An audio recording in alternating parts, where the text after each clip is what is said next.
요새 안타까운 일들이 부쩍 늘어나는 것 같습니다. 얼마 전 어떤 매수인분께서 매물을 찾으시면서 어떤 매물을 계약하려 했다가 계약을 못 하셨다고 합니다.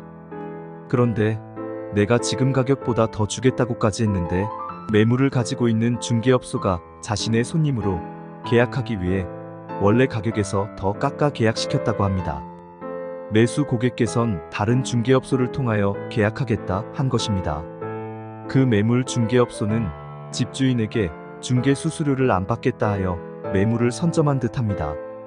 만약 이것이 사실이라면 중개 수수료를 떠나 손해배상을 청구해야 할 일입니다. 물론 그 매도자께서 중개 수수료 좀 아껴보려다 시세나 흐름을 파악하지 못한 잘못은 있지만, 그렇다고 해서 중개인이 자신의 중개 수수료를 챙기기 위해 고객의 재산을 갉아먹듯이 도둑질한다는 것은 지탄받아야 할 일이라 생각합니다. 요새 아파트 중개업의 경쟁이 심해지면서 이런 중개인들이 점점 늘어나는 것 같습니다. 제가 시세편, 매도편, 매수편에서 항상 말씀드렸지만 시세와 전체적 흐름을 제대로 이해해야 이런 중개인들을 피할 수 있습니다. 매도, 매수, 임대, 임차의 공통적으로 제일 기본적이며 중요한 것이 제대로 된 시세 파악과 흐름의 이해입니다. 피해를 보신 저 매도인께서 전체적 흐름 정도만이라도 아셨으면 저런 중개인한테 매물을 의뢰하지도 않았고 좀 더 지켜보며 시세를 파악하였더라면 손해는 보지 않았을 것이고 더 큰 이익을 얻었을 겁니다. 저런 중개인의 행태를 매도인께서 아직도 모르고 계실 것을 생각하면 정말 안타깝게 생각됩니다. 지금 이 영상을 보시고 계신 분들은 시세편, 매도편, 중개 수수료편을 참고하시고 손해볼 일을 완벽히 차단하여 내가 당연히 가져야 할 이익을 챙기시길 바랍니다. 아파트 임대도 크게 다르지 않습니다. 다른 점은 매매 계약은 잔금이 끝나면 볼 일이 거의 없지만 임대차 계약은 임차인이 퇴거할 때까지 만나고 통화할 일이 많을 수도 있다는 것입니다. 재계약이 될 수도 있고 분쟁이 생길 수도 있습니다. 임대차 3법이 제정되고 시행되면서 많은 혼란이 왔고 많은 분쟁이 있었습니다. 임대인과 임차인이 서로 유리한 쪽으로 법을 해석하고 자신만의 이익만 앞세우는 임대인과 임차인일 경우 법적 분쟁으로 가기까지 했습니다. 그런데 결과는 서로 만족할 만한 결과는 나오질 않는다는 것입니다. 이런 분쟁이 생겼을 때 나 몰라라 하는 중개인도 많이 봐왔고 자신의 이익 때문에 법적 판단을 제멋대로 하여 분쟁을 더 부추기는 중개인도 봐왔습니다. 법은 실체적 사실의 판단과 법률 해석을 통한 재판의 결과는 우리의 생각과 많이 달라질 수 있습니다. 결국 변호사님들만 좋은 일 시키는 경우가 더 많습니다.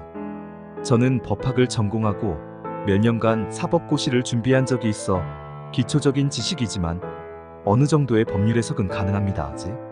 하지만 절대로 개인적인 법률적 판단은 함부로 말씀드리지 않습니다. 변호사분들도 자기의 전문 분야가 아니면 다 알지 못하고 전문 분야라 해도 항상 승소하는 변호사는 없기 때문입니다. 중개인이라면 계약을 하고 잔금을 하면 모든 것이 끝나는 것이 아니라 이런 분쟁이 생겼을 때 서로 원만하게 해결해야 하는 것도 중개인의 책무라 생각합니다.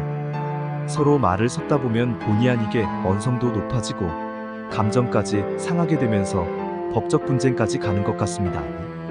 그래서 전 웬만하면 임대인과 임차인이 직접 말씀을 나누는 것보다 제가 중간에서 번역을 유연하게 하여 분쟁의 소지를 줄이는 편입니다. 사람을 상대하는 것은 여간 쉬운 일이 아닌 것 같습니다. 그리고 사람을 상대하다 보면 서로 스트레스도 많이 받습니다. 그 스트레스를 줄여드리는 것도 저의 책무라 생각합니다.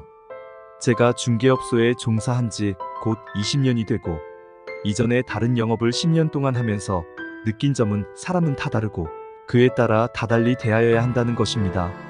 제가 심리학과 관상학 공부를 하는 이유이기도 합니다.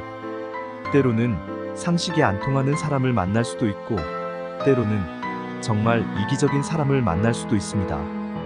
그래서 때로는 강력하게 대처해야 할 때도 있고 굳이 그렇게 할 필요가 없을 때도 있습니다. 이러한 것들을 임대인께서 하나하나 대처하기는 너무 많은 에너지를 필요로 하고 또한 많은 스트레스가 따릅니다. 이러한 일을 원만히 해결하는 것 또한 중개인의 책무라 생각하고 아파트 중개를 하고 있습니다. 기본적으로는 분쟁을 줄이기 위해 모든 것은 문서화하고 중개 대상물인 아파트는 모든 부분을 동영상으로 촬영하고 보관해야 합니다. 그래야 훗날 임차인이 퇴거할 때 분쟁의 소지가 없습니다. 앞으로 손해보시지 않기를 바라신다면 이런 아파트 중개인은 꼭 피하시길 바랍니다.